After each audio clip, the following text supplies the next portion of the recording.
আমাদের আজকে door to ডোর প্রচার ছিল। আমরা গলসি বিধানসভা আমাদের 29 তারিখে ভোট, অলোক মাঝির সমর্থনে আমরা আজকে বেরিয়েছিলাম। আমাদের ব্যালট যেটা আছে সেটা নিয়ে বেরিয়েছিলাম, মিটার যেটা, যে কীভাবে ভোট দিতে হবে এবং সচেতনভাবে একটু ভোটটা দিতে হবে, এটা আমাদের সবাইকে বোঝানোর ব্যাপার ছিল। কারণ এবারে যেরকম ধরনের চলছে, নির্বাচন কমিশন যা শুরু করেছেন তাতে আমরা সবাই আতঙ্কিত যে যদি কোনো রকমভাবে ওনারা চেষ্টা করছেন যে রকমভাবেই হোক, দাঙ্গা করে বা চমকে ধমকে যেভাবেই হোক বাংলাকে দখল করা, সেই জায়গা থেকে এটা আমাদের কাছে নির্দেশ ছিল বা আমাদেরও চিন্তাভাবনা এটা যে ডোর টু ডোর বেরিয়ে মানুষকে বোঝানো যে তার ভোটটা তারা যারা দিতে পারছেন আর কি, কারণ 91 লক্ষ লোক মানুষ আর কি বাদ চলে গেছেন অলরেডি, তার মধ্যে যারা দিতে পারছেন তারা যেন একটু সচেতনভাবে ভোট দেন, নিজের ভোটটা নিজে দেবেন এবং সিকিউর হয়ে নেবেন যে ভোটটা যেখানে দিলেন সেখানে ঠিকঠাক করলো। এতদিনের অভিজ্ঞতায় কখনো কি এই ধরনের নির্বাচন দেখেছেন? না, আমি কিন্তু দেখিনি। আচ্ছা, 13 সাল থেকে এর সাথে যুক্ত রয়েছি পঞ্চায়েত নির্বাচনের সাথে। তার আগেও আমাদের বিরোধী ছিলাম আমরা, কিন্তু নির্বাচনের সাথে সরাসরিভাবে যুক্ত। তো সেই জায়গা থেকে কোনোদিনও এরকম ইলেকশন কমিশন এবং তার সাথে যে সেন্ট্রাল গভর্নমেন্টের সমস্ত মন্ত্রীরা যে চলে আসেন, এটা আমাদের প্রথম দেখা। আগে কোনো দেখিনি। বিশেষ করে আমাদের পশ্চিম বর্ধমানে যেভাবে তারা হামলে করেছেন, খুবই আশ্চর্যের বিষয়। ভোট হচ্ছে না, যুদ্ধ হচ্ছে বলে যাচ্ছে। প্রার্থী কি প্রচার আসছেন? হ্যাঁ, অবশ্যই। তখন আমাদের তো গলসি বিধানসভা করছে, 29 তারিখে ভোট আছে। ওনার শিডিউল অনুযায়ী প্রত্যেকটা মিটিং উনি আসছেন এবং সময় দিচ্ছেন। আপনার আমি বৈশাখী ব্যানার্জি, পশ্চিম বর্ধমান জেলা পরিষদের নাম।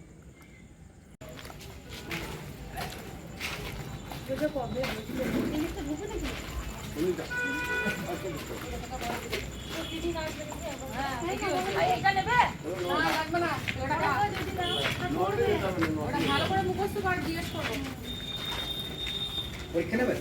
হ্যাঁ, পাঁচালি পাঁচালির পরীক্ষাটা নেব।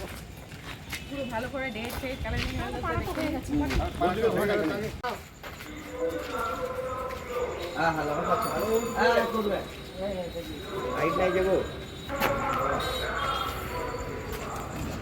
বাবা, তোমার বড় দোকানে কি যা নিজেকে ব্যাগ বানিয়েছো না, বাড়িতে যাই একবার ভুলে না যা। বড় দোকানে মাংস দোকানে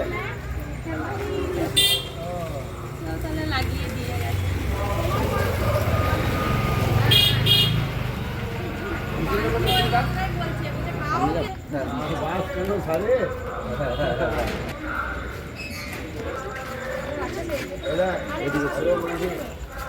এক নম্বরে রাখুন, বুঝেছেন? 1 নম্বরে এইটা কিনতে হবে। টিফুন এবার টিফুন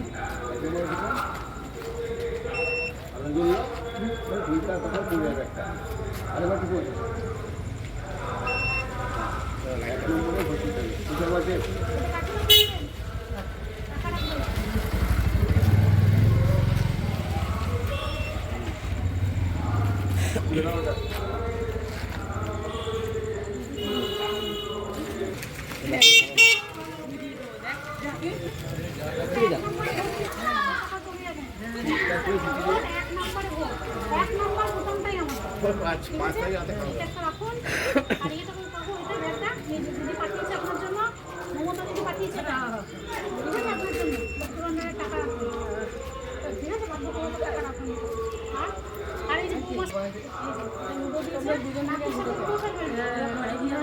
কুচিকে ধর লক্ষ্মীর ভাণ্ডার টাকা পায় কিনা এখন বলবি না? আসছি না। দাঁড়া না।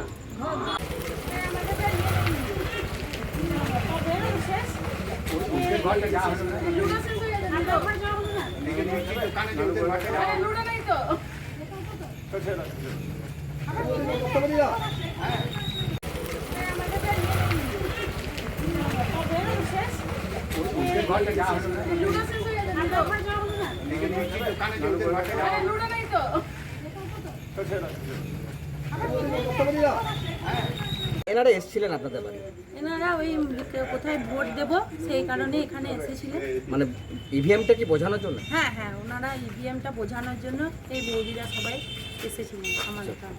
মানে বাড়ির বয়স্কদেরকে বোঝালেন? হ্যাঁ হ্যাঁ, বোঝালেন। মা বাবাকে, শ্বশুর শাশুড়ি আছেন, ওনাদেরকে বোঝালেন। আচ্ছা, বলছি সরকারি সুযোগ সুবিধাগুলো? হ্যাঁ হ্যাঁ হ্যাঁ, ওনারা বৃদ্ধ ভাতা পায় আর আমি লক্ষ্মী ভাণ্ডার পাই। আমাদের যেগুলো সুযোগ সুবিধা সেগুলো আমরা পাই। ক্ষেত মজুর ফর্ম ফিল আপ করেছি। আপনার নাম? শর্মিলা দত্ত। এই